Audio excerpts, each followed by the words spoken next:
up, E? CodeTv Media. It's good to see you again. It's been a long time, man. A lot of stuff's changed here. D-Flow Studios, still the name, still the game, still the vibe. But we got a lot going on here, so come on in. Check out what's going on. So we didn't forget where we came from, the people that first made this company what it is. This is like from the beginning. This is like until we got to social media, and then it stops. Yeah. But this is the lounge studio right here. That's the first booth. So what are some artists that's been in here, Mo? You look at the board, you know, Test Me, of course, grew up here, free bands, Test. Yeah. Got Boss Man. Well, actually some notable names like Lil Scrappy, Lil Scrappy, Beanie Siegel. Okay. You know what? It might be easier if you just look at the board. These are like notable names, you know, Juvenile and Method Man, Yeah. Shrek. But as far as independent artists, pretty much everyone in Baltimore. If you were rapping, singing during, I don't know, 2000, when did we start? 2001 to like now, you should know about it. Mm-hmm. So here we go. This is the warehouse studio. We just got the bar. We're setting our merchandise up because we've been doing a lot of events in here recently. And I felt like we didn't really have the space set up right, so we made it fun. We got the beer pong. We built the stage. Oh, over here, this is Low Key, high-ass producer, D-Flow Studios' newest. You got your boy Yum that you already know, right?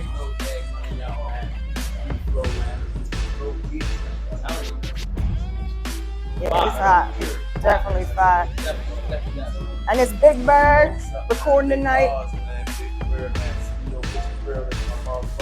Right here from another. You hear me? I say, yo, listen, yo, this is what we ready to do, yo. We gonna shout out D-Flow Studios first and foremost. Without Amotion, there would be no beat. I ain't even gonna lie to you. Missed him while he was away. Yeah, that's what it is. And also, like, real quick, see, I got the no excuses shit on, so I had to shout out my nigga Tech. I don't know the boy, man, but holla at your boy. Yeah, like Borman. I was up there with Hayes, all them niggas over to jail, man. Holla at your boy, man. We can make some real music and real money. Shout out D-Flow Radio, shout out D-Flow Studios, shout out Richard Real, shout out the gang, man. Shout out Legendary, most beautiful. Oh, thank you. So this is the new stage we built. You know, we got a lot left to do. You know, we want Cell Spitfire to do his thing, make a big mural right there. Got to finish with the posters. Yeah, we just making it a better spot. We're going to have the artists who perform tag the stage, just like, you know, we've been tagging the floors. Everyone who's been here over the years. Sorry, people keep getting tagged over, but you know, that's how it goes. We got the dartboard up. Shout out to my girl Savage. She got a hot podcast. She does some hot shows right here at D-Flow. Okay, Savage. Yeah, so since Savage, you'll be hearing from her more. Yeah, dartboard, make it more fun. You know, this is just the vibe. But there's more. So follow me upstairs and we will get there. Oh, I didn't even show you the booth. So this is the first booth for this room. We got 2 booths in this room. I done flamed this a couple times, you hear me? Yeah. And yeah. Meet me upstairs. So D-Flow Studios has gone under so many changes in the years. This is basically a pop-up shop room. We've had computer companies, clothing, retail, candles, all types of things. And basically everything changed, the way I have my rooms, the way I was doing things. So right now, this is just a little office. This is where I bring my real estate people to come for closings. I make sure they see, you know, some of the awards. And this is Amanda Shipley, because Amotion is my middle name. But if you don't know me as Amotion, you really don't know me. But that's okay, because if I meet someone in real estate, I don't necessarily want them to know Amotion and get a little scared, you know. So it is what it is. So before you go, Mo, you got a lot of little awards over here. So so what's going on? Can you let us? Well, this is my favorite, Top Negotiator, because I won top 5% in Maryland for negotiating. What that means is, if I'm representing you, you're a seller, I'm selling your house, I'm gonna get you more money than 95% of the rest of the realtors in Maryland. If I'm representing you as a buyer, I'm going to get it for you cheaper than 95% of the other realtors in Maryland will get it for you. So basically, you want to ride with me, or you just overpaying or undergetting is what it comes down to. But the rest of them are just things for, like, you know, a lot of sales and top social media. Unfortunately, Instagram took down the Deep Flow and the Amotion page. So my real estate pages are still good, but we got to get those ones back up at Deep Flow Studios. In the meantime, I just added an extra S at the end. Amotion Shipley added an extra Y, but you know, it sucks. Right here, this is the Shipley Homes. So this is where I bring my clients to close. Anyone that's closing in South Baltimore, 21225, 26, 27, 29. The reason why we got a pit bull up here, and this is all about pit bull, is because I'm a dog rescuer and I'm a pit bull lover. And, you know, they're the most overbreeded. They get, you know, millions a year get killed. So what I do for my own properties, I'm an investor, flips and rentals. And at Shipley Homes, we only rent to people with pit bulls, Rottweilers, King Corsas. Any like big breed is who we target because they're the ones that can't get rentals. Landlords don't want it, you know. It's like a racism against dog breeds, basically. But yeah, that's why we do what we do. So where did that love come from, though? Oh my God. I've always grown up with dogs. And actually, interesting story. The way I learned to respect dogs is I was 3 and I got bit by a dog. And whatever I was doing, I remember the situation. We were at my parents' friend's house. I'm sitting on a chair. In my mind, I'm petting him, right? But you know what 3-year-olds really do. 3-year-olds, I was probably like, I wonder what happens if I poke him in the eye, if I poke him in the ear. Whatever I did, it was out of line because then he bit me and it knocked me off the chair. And then they all come running outside. Oh my God, he attacked her. And from there, I just continued to love dogs, but I learned to respect them. And all my life had dogs. We just kept being in unfortunate situations where they would pass away. Like everyone we had would be a different situation until I was an adult. And then I got a boyfriend who had a pit bull, and I moved in with him. And oh my God, I was in love. She was so much fun, so protective of us, but so cuddly, so sweet. If we're sitting on the couch, she had to be on both of us, like touching both of us. Like, I mean, everything about it. I was like, man, I have had all these dogs through my life, and pit bulls, there's nothing like it. So I rescued my first one, and that was Sensi. So I created Sensi's Rescue, which one day I'll have a building and hundreds of dogs, you know, but I got to get that big money from real estate first. And yeah, so Barks, I rescue a lot from Barks and Senior Dog Sanctuary. So right now I have 3 rescue dogs, Diggy, Chulo, and Shima. And yeah, they're the best. So you're a woman of wearing many hats.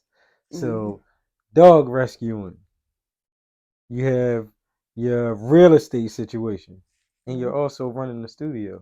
The grind never stops. When do you sleep? That's what people ask me. And the fact is, I don't sleep unless I take like a certain sleeping pill. So the answer is no, I do not sleep without it. So I make sure to always have it. It knocks me out, you know, usually like I'd say around 1 or 2 a.m. nowadays is when I, you know, take it, get knocked out so that I get a good little sleep. And the biggest reason I run my own companies is because I want to set my own schedule. I've always been a night person. I don't want to wake up at 6, 7, 8 a.m. So my normal wake up time is 10, unless a client seriously needs me earlier, you know. So I do get my sleep. I'm not someone that can nap or anything like that, but it's basically like as soon as I'm up, it's like this. And then it goes till the next morning, and then boom, take that pill, be knocked out. And I try to have balance. Balance is the most important thing. Spending time with my husband, my friends, you know, people I consider family. Without balance, life would suck, to be honest. And I went through that when I started these businesses, like the studio. I mean, I was here round the clock and I wasn't sleeping then. And it's like, it wasn't balanced. I was stressed out. So, but it takes that grind. It takes that, like nobody gave this to me. I didn't start with a loan. I started with good credit. So I was getting 0% credit cards, fill them up, you know, take time to pay them off, make the money at the studio, pay it up. But it was like the equivalent of living paycheck to paycheck, but working all the freaking time.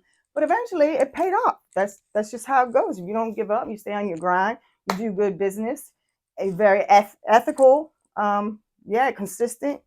You do what you say what you mean, and it works out. Easy signing in. A stack and a strap will still get you clapped. We here today with the lovely Amotion What's from up? Deep Flow Studios. Deep flow, baby. So Amotion is a very unique name. Where did that come from? I don't know if I can say the real situation that was going on publicly when I came up with it, but I was elated, and my first name was Amanda, and I'm emotional. I'm bipolar. So being in an elated mind state, it just mushed the two together. I also came up with Deep Flow that same night. So that's how that happened.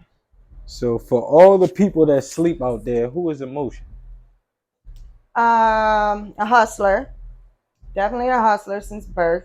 I've been selling stuff and running companies since I was little, out my room and all that. Started a babysitting company at 11. Did 2 plays, like wrote 2 musicals, acted, directed. I get very bored, like I don't get bored because I can't. Boredom is my enemy, so that's why it's always like that. And somebody gave me advice one time: figure out what you love to do and how to get paid for it. That stuck in my head. I knew what I loved to do. It was music, video, writing, acting, singing, dancing, rapping. And so I just figured out how to make money from it. And I also figured out to make money on your own, you have to have multiple streams of income because you just never know what's going to happen with one or the other. And you just have to. So, I've supported myself with my own businesses, I guess, since like 21. And that's why I survived. If I only, put my eggs in one basket, I had internet radio show. This was back in the day, like before podcasts, TV show on cable when people still watch cable, the recording studio, publishing company. I was rapping and producing myself. And shout out to G Sun and Let's Go. We had a group, CFAM. So I started getting artists coming through my apartment recording, started charging money. And we did a lot of shows on the radio. Like a lot of good stuff was going on. But then the studio kind of took off, and I didn't really have time to be touring and doing all that. So I was an audio engineer because my brother was a musician growing up. He had a 4-track, so I just kind of taught myself, and that evolved.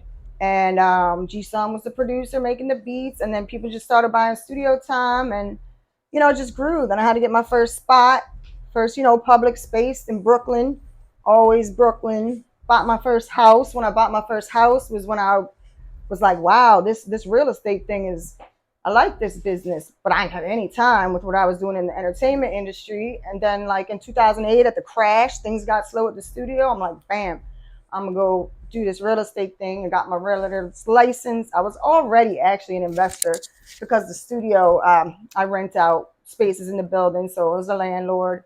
And then I just like got rentals and flips and got married, and my husband and I combined it and started really investing. Because when I was on my own, it's hard to really put too much money into anything because you're on your own. But he was a plumber, steady money. I was like, yes, like I feel good putting my money over here now because we know the bills can be paid. And then after a couple of years, he was able to quit. Now he's a master plumber, works for us, does his own thing. And that's where we are now, like family business. And then Deep Flow. I love, even though I don't have much time to engineer anymore, like I love just coming through and hearing the artists, like whoever's in there at the moment. Now, people are throwing events here. We have the stage. It's like they're coming to me. I don't have time to be going to shows anymore, but I can be here and, see 20 artists, see who's hot at the time. And damn, I want to shout this dude out that won this last competition. He was super nice. Cut this part out. I was just trying to remember his name. Fuck. If it comes to me, I'll shout him out. But yeah, so that's what it is. And but tonight, hold up. I got the one thing in my mind, so now it's stopping me from this other thing. Yeah. All right. So tonight, Big Bird, he was in here the other night, like, yo, you gotta engineer me, like you the best. And I was like, damn, like, thank you. I don't have time. Nah, for real. Nobody mixes like you. I'm like, he's like, I'm gonna take you out of retirement. I'm like, you know what? Okay. So tonight, I'm gonna be his engineer, and hopefully y'all get to see a little bit of that. So where are you from, Mo? Where did you grow up at? So I really grew up in Boston. I was born in Louisiana, lived in Indiana, then moved to the Boston area.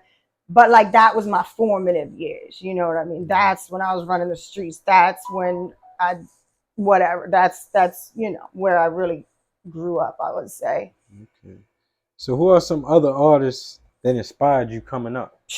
Tupac, all the way Tupac. There would be no rapper Amotion. There would probably be no Deep Flow Studios because it started from me rapping and making my own music, and C-Fam, the group. So Tupac, it was like I was a writer. I was a poet.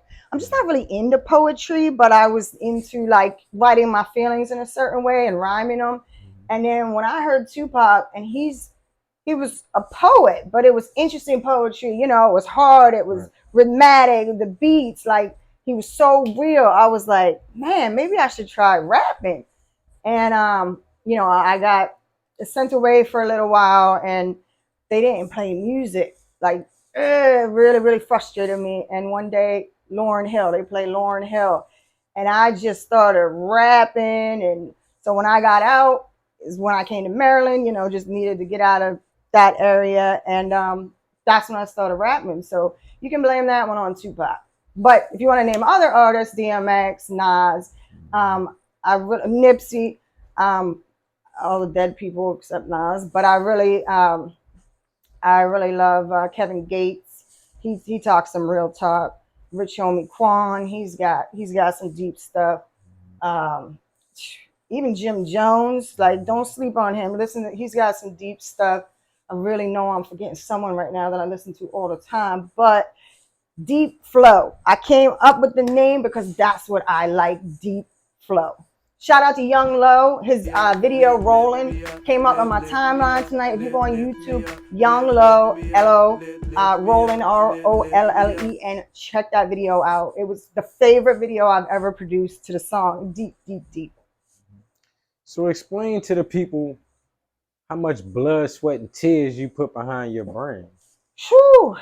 It's hard to explain something like that because if you're doing that, you're walking, you're not talking. Like people talk to you afterward, then when they see what you've done. But if you're spending too much time talking about what you're doing, it's just like, it's just hard to say. It's no sleep. It's working 24/7. It's networking with everyone, everywhere, handing cards out everywhere. Shameless promotion. Every time I was in a magazine, radio, TV, anything I was in, I was not shameful in any way to let everybody know. Tune into this. Blah, da, da, da, da, da, da, da, da.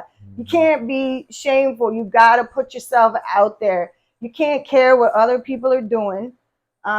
You're wasting time if you're thinking about other people. And you have to really be good at knowing who's talented, who's good people, who you can count on. Because this business, even though I run it, I do the firing, I do the hiring, it couldn't happen. It could not be if I didn't have all these people through the years helping me along. Boss Star, Jay Lee, like engineers now, me, Mickey, Kels. Come on, Kels, get out soon and stay out this time.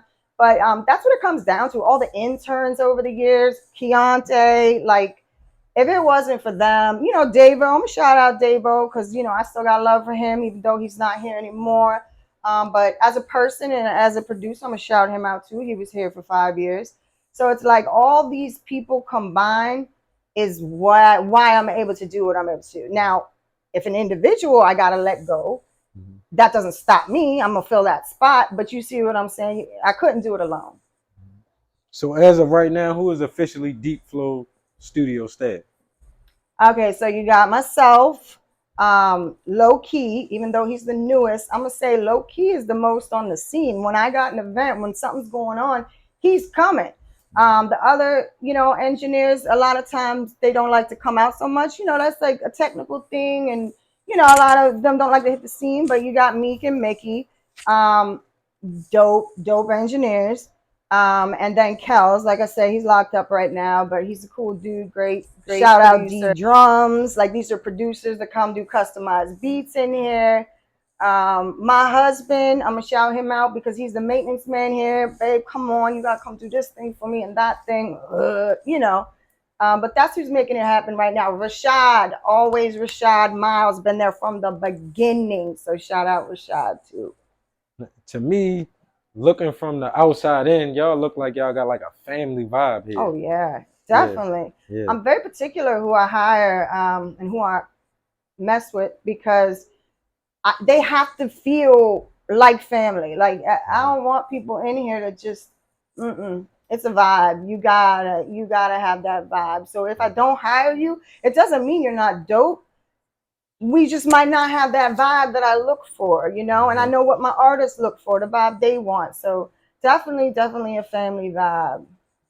So how much of an asset to the streets was Deep Flow Studios being in the face of Brooklyn? Right? Wow, that I've never been asked that before, but since you said that, that is really, yeah, we're huge on that. Like for the TV show, I would go around to the different hoods, like the different artists that would come through. Hey, what hood you from? Here.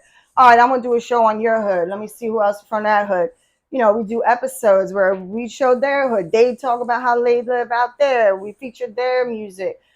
We showed Brooklyn, of course, because we're here. All the changes throughout the years, like a lot of crazy stuff. Oh my God, you watch season 1, maybe 2 or 3, season 1 of Deep Flow TV. Whoo!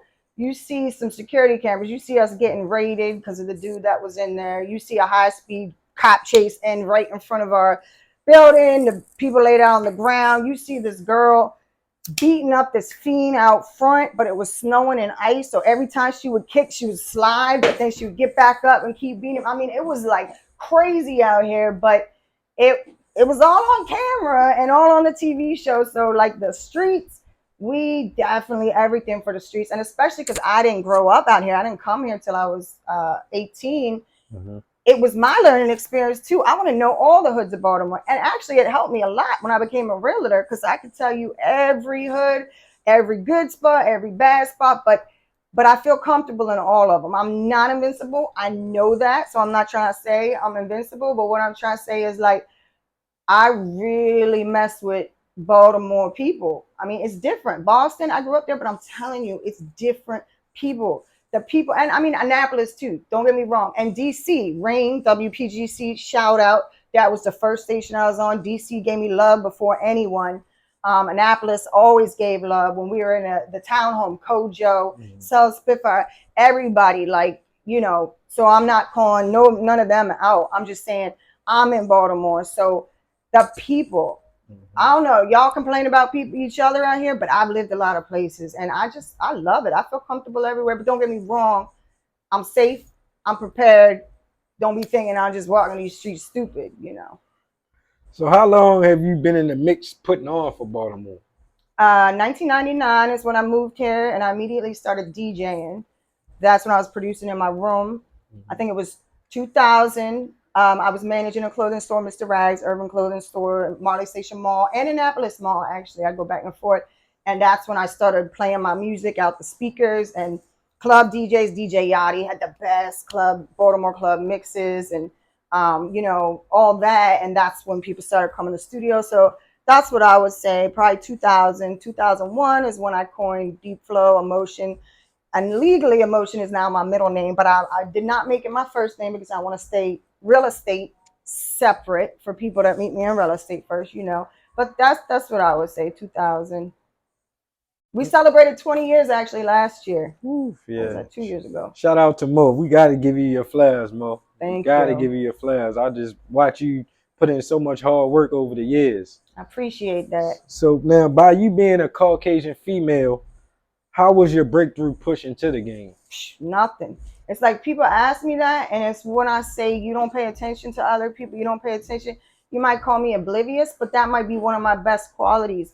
I'm going to tell you, nobody had anything bad to say to me. And I guarantee a lot of people had a lot of bad things to say about me.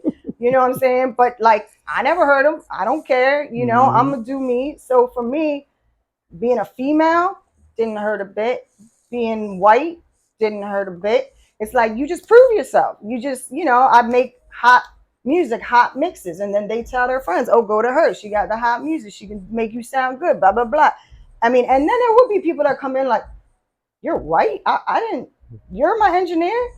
But then at the end, they'd be like, "Oh, dope. Like, okay, Yeah. I'll be back." So that's what I say. You don't look at other people, and I'm gonna say, nope, never had any problems. But talk to other people, and they probably say, "Oh yeah, there's a lot of shit in the street about her." And I don't give. So out of all the artists you recorded here, which one did you see making it out of the local box?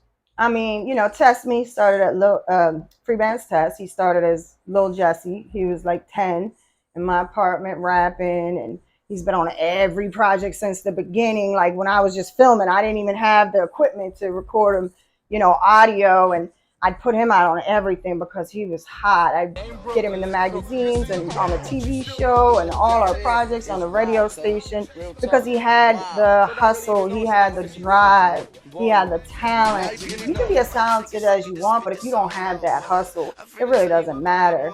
And then, you know, CHM, and they used to record here with free bands, under free bands. And one day I was having a problem with the equipment, BG something. And Tessa got his own studio, signed Mark Avery, shout out, Power Hitters. I'm like, hey, can I bring him up here? Like, I'm having his, oh yeah, come up. And when I went up, they introduced, next thing you know, he's with free bands. And, you know, I've had some loyalty issues with that one. So I don't know if this is going to be one of those things that becomes a whatever, but I'm just going to keep it real. I've had some loyalty issues with him. But, you know, I'll always have love, and I'm not going to not give respect when it's due as far as talent and who's really made it out. So what actually happened with the raid situation in the studio? The raid? The raid situation, yeah. Yeah, I watched that episode. I think it is, so if you're on YouTube, Deep Flow Studios, Deep Flow TV. Matter of fact, you can just go to our website, deepflowtv.com, deepflowstudios.com, TV page. I think it's episode 5, Charm City. So there was a dude, I didn't know this at the time. I'm in the front. I was actually designing the new studio to move to this one. And they were recording in the back. And, you know, all of a sudden, I have security cameras everywhere always. And so they're in the back. And all of a sudden, the one dude runs up to the front. I don't know why. He could see it on the camera. That's why he ran to the front. But he decides to look out the window. It's because one of the dudes had walked out the studio, and then the cops yoked him up. And the next thing you know, they're busting in, and turns out he had an attempted murder charge. He was in a gang. I have nothing to do with gangs, just because gang people might come through. I'm not gang affiliated. But, you know, then, so they arrested him. They actually found my guns, and they couldn't believe I had a license to carry. They're like, how you get this? We can't even get that.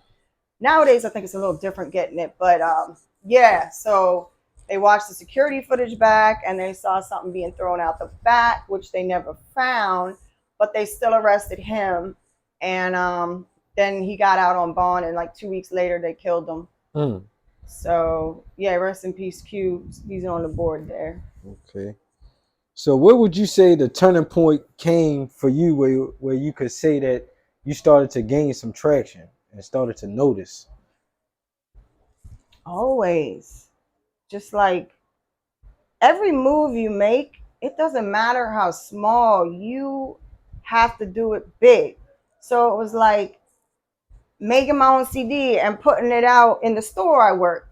Got traction of people coming in like, oh, what's this? Oh, that's you? Bam, that's traction. My first show, when I'm, you know, rapping my hook that nobody's ever heard in DC, and the next thing you know, they're all rapping with me. Bam. You know, the studio, the first time I really realized I'm paying all my bills off this. Bam. Like every step of the way, just every little thing you do, you gotta do it big. And yeah, so there's no one turning point. So now Deep Flow TV, when you was doing that, the artist showcasing part of it, that was fire. Like y'all had like a judging panel and all that. So do you kind of plan on bringing that back at all? Well, so I built the stage in here just recently. Shout out Brian Dial. He actually is the one that built the stage, but I designed it. And because people have been doing events in here, and I don't have time because if I'm gonna do something, I'm gonna do it right. I am now like, I am gonna do one to premiere the venue. I am, and I also want to give people their flowers, people that have given me awards over the years, people that have done for me for nothing in return, like that. I definitely want to award them. But when I don't do anything, I'm not gonna say I don't do anything wrong. How do you say these words? I don't I don't even know how to say this. I'm not going to do anything subpar. That's what I'm going to say. I'm not going to do anything that's going to hurt my brand. So when I throw shows, so that was Rock the Mic that you're talking about. Mm-hmm. It was every step of it. So promotion wise, bam, I'm hitting it everywhere. Flyers in all the urban stores, having everybody take them to their hoods. Internet. It was MySpace at the time. Every single person that came through the studio. But the way I worked it, because I saw crabs in a barrel, I saw how people would come perform and leave. Mm-hmm. I was like, you got to come to the show first. You can put your name on the list to perform in the next one. Also, if you come between 9 and 9:30, it's free. Because people always like to come at the end. So by 9:30, I'd already have, 50 people in there or something. Half the people in there, they're not performing their actual audience because they can't perform till the next one. And then rap shows is just rapping, honestly, to me were boring. So I made sure, I had fashion shows. There'd be some rappers doing their thing, and then it was a fashion show. We'd have a freestyle battle at the end. We'd have a dance competition. I had my deep flow hotties. Shout out all my deep flow hotties. Everybody likes to be around pretty girls, so they'd all be around. But basically, like, I did everything to a T to make sure that it was a good time for everybody, that everybody would come back. Shout out Cartel, who ended up winning the year in dynamic compositions. A bunch of people, Maniac Dre, won different months. So that's how I feel. If I'm gonna do it in here, I am going to do it right, and I just don't have the time. But I'm going to make the time for one to premiere and to give everybody thanks. That'll be in 2023. Okay. Just because it's holidays, there's no time for me to start now. So y'all make sure y'all tap in, man. That's coming in 2023. Yeah, CodeTv, you're getting the invite. Definitely CodeTv Media to be there, cover whatever you want. Mm-hmm. Like, definitely. So now you was on the internet radio early on when YouTube was like taking off. What made you tap into that lane? It's interesting because I knew nothing about computers other than how to engineer. And but I was an artist, and like I said, DC Rain, she put me on to this guy. So PGC, yeah, put me on to Your Scene Radio. And I'm like, on the internet, like there's a radio? So I go and he's interviewing me and this and that, and I'm talking to him and he's showing me his stats and showing me how, like, Japan, they'll buy CDs for $20 or $50, whatever, like ridiculous numbers at that time. I don't remember. And showing me, like, look, these are all the countries that are listening. I'm like, oh my God, I got to do that. So Rashad, he was 17. He's like, I want to be involved. I'm like, all right, I got your first job because you are good with electronics. I know nothing about the internet. Set up this radio station. Here's what it is, Live 365. That's what it go through. He set it up.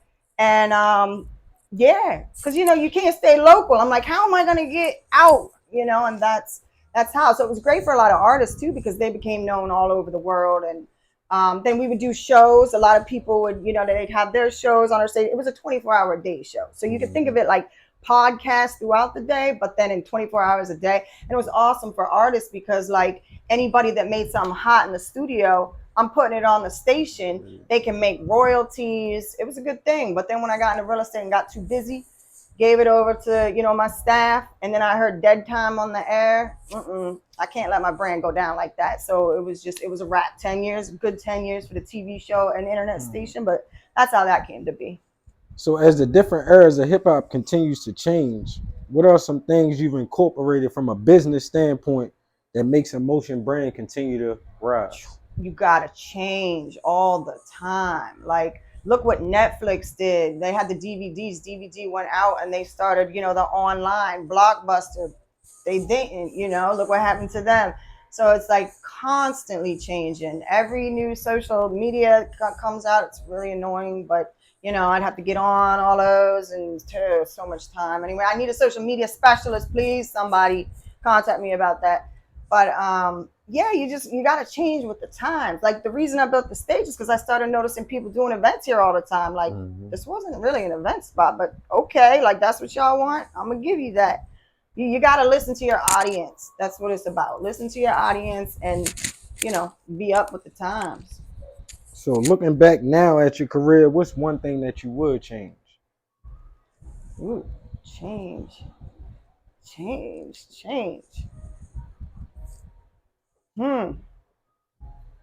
I can't. Like, I'm not perfect. I'm sure there were mistakes around the way, but like, I'm 100% happy where I am. So I can't be like, oh, I wish I changed that because then I wouldn't be where I am. You know what I'm saying? No, I can't. Yeah. It's just like asking me, what do you regret? No regrets. So do you feel as though you've reached that level where the love and passion really isn't there anymore? Yes, this is what happened. So when I got into real estate, I was like totally drained. This is when the market crashed in 2008. So the studio became like less people. People, were out of work and it was hard. And that's when I had the time to get into real estate. But I was just drained, working all the freaking time, no sleep, just to get by. And then once I got into real estate and I really took off and I started getting big money, I'd be like, man, I just made in a day what I would make in like a month at the studio. So the money became more of a passion. But the great thing about that is then I put most of my time into real estate. My engineers running everything here. Then I got the passion back because I wasn't here 24/7 anymore. So now like I come in here and there, take care of this, take care of that. Here the artists connect with my producers. So now the passion is back, but I literally had to step away and make it not my main source of income to get that passion back. And I think that happens with a lot of people. Just because like you lose passion for something doesn't mean you lose passion for life. Sometimes you just need a break, branch out, and then if you have passion for something, I feel like it's always there. So I was watching an interview, and you were saying that 95.5 was your first interview. All at the same time shouting out 92Q, but telling them to step it up. Oh, now, I did. I said that. Now, did that ruffle any feathers at all? Like I said, I don't listen to what other people say. So, like, as long as I'm not doing people wrong, and I don't think I'm doing people wrong, I'd love to watch that interview. You got to tell me which one it is because I know there was something behind it. I know what I was probably saying because I can say this about 92Q. They didn't really support independent artists like that. Squirrel Wide, shout out to Squirrel Wide. There were people at 92Q, but as a whole, payola, let's just keep it real. It wasn't, I just felt that love in DC, like they were really, really supporting Rain and all that. So whatever interview that was, that's probably what I was talking about. And hey, people might have been saying whatever about me, trying to blackball me or whatever. I don't know, but I never got flack because I just didn't listen. So was there any time where you was trying to get on 92Q? I think I was played on 92Q. Probably, yeah, Squirrel Wide show. Okay. Oh, I was there a lot actually as the years went on with the TV show, Pork Chop. Damn, I hate when I forget names. What is that dude's name? Oh shit. But anyway, the other one too. See, I'm terrible with this. Anyway, so there were definitely certain. Yeah, I did end up being there quite a bit, but still. It's still, but that's why now you don't have to worry about FM like that. Now you get on yourself, get on the platforms. My platform I listen to and make on my playlist is YouTube Music. So long as you're on the platforms now, you don't have to worry about anybody not putting you on. Like you put yourself on. But can you tell me what interview that was? I'd love to look it up. I got you. I don't know off the top of my head, but you gotta get back to me with that. So what are some artists in the future that you would like to work with? So the artists that I mentioned that are still alive, them, Nas, man. Nas, I know that'll never happen. I'd have to pay that dude a lot of money. Never say never. True. But yeah, he was live. He was here a couple of years ago. I went to see him. But if he came in the studio, that would be like a what you call that, bucket list. Yeah. That'd be a bucket list. Check. But Yeah. I mean, man, anybody that has something deep to say, even if it's an independent artist, even if it's just right here from Baltimore, like that's who I would love to work with and who I do love working with. So did you have a chance to work with Trey the Kid before his passing? Oh yeah. So all the way back in the townhouse in Glen Burnie, it was Kojo was like 16 or 17, started coming through, and Kojo's a boss. Kojo Snowden, Annapolis, for any of y'all that don't know, look him up. Boss, I mean, at 15, 16, 17, whatever he was, and he would bring people in. That's one of the people he would bring in. So yeah, rest in peace. I'm sorry to hear about that. And I'm glad I had that time with him, and I'm sure he's on the board over there too. So how did the Kojo collaboration come about? That's I have no idea. Somehow he reached out to me talking about, I heard you had a studio, can I come record? And then he came, and then I introduced him to Tess because they were the same age and they reminded me of each other, and then they clicked, and I got some hot footage of them freestyling in my kitchen when they were both little kids. It was real hot. But yeah, I mean, I don't remember how he found me initially, but maybe through G-Sun or Let's Go, because we were in a group and they were from Annapolis. Not sure. But I'm glad he did, however he found me. So how do you feel about how the rappers nowadays is like rapidly losing their lives? It's crazy. Like, it's really crazy because, I mean, I know we hear about it more because of social media and all. So rappers that are like out of states, over, but just in Baltimore, I can't even say that it's more though, because if you look at that board, it's a dozen people on there or more that aren't here anymore. But if you live that lifestyle, there's two ways out. So that's and not to say everybody that died is from the lifestyle, but just like, it's crazy. Like you can pick this passion and find a legal hustle nowadays, and I don't know, it's sad. It just really is sad. But hey, at least you kept it real. If you talked about that's the life you live and you died in that life, at least you're not out here fronting, I guess. For the kids out here coming up, looking to become not just a rapper, but a businesswoman or man, what's some steps they should take to gain some momentum? Mentorship, internship. I didn't go to like college, like a 4-year college. I just went to learn analog. I went to a 4-month program to learn analog and the digital because I didn't know computers. I'm still, on analog equipment, so that changed my life. But it was the people I worked with, the knowledge I sucked in from everybody. Like my boss at the clothing store, OG Greg, he was from DC. He taught me a lot. That was a street dude, and he just taught me so much about sales, how to sell to people and this and that. Tommy Gunn from the Freeloaders, like he taught me so much about producing. You just gotta suck in. If you I can't even say it enough. It's just all about learning from other people. And of course, go to school. If you're a person that likes school, I just never was that. I wasn't a good school person. But if you are that type of person, go learn, take the classes. But you got to also live it. You got to be under people learning it, So let the people know how they can reach out to and get in contact with you, Amotion. So the website's Deep Flow Studios, Facebook, Deep Flow Studios, and Amotion Shipley, real estate, Shipley Homes LLC. Instagram, we got beef with right now, so it's kind of hard to say the page. If you go at Deep Flow Studios, we've added an S temporarily, so that's how you'll find us at the moment. But hopefully we get our old page back because now you got 3 other Deep Flows popping up trying to be us. So hopefully we can remove the S and get back to it. But if you put Deep Flow Studios anywhere, you'll see the logo, same logo you've been seeing around here. That's us. If it's not that logo, it's an imposter. So once again, Motion, we just want to thank you for taking your time out and blessing us with an interview. Thank you. On CodeTv Media. I'm glad to see you still doing it too. That's a fact. Thank you. Yeah. Make sure y'all all tap in, man, to CodeTv Media. When you come and tap into the videos, man, subscribe to the channel. Stop playing, man. We going up, man. Yeah, You heard me? I shout out to you. You've been doing it a long time. We, had the battles in here that you would do a decade ago, something, long time ago. long time. So yeah, keeping it up. That's what's up. Appreciate Keep the grind you, Mo. going. Thank you, babe. Thank you.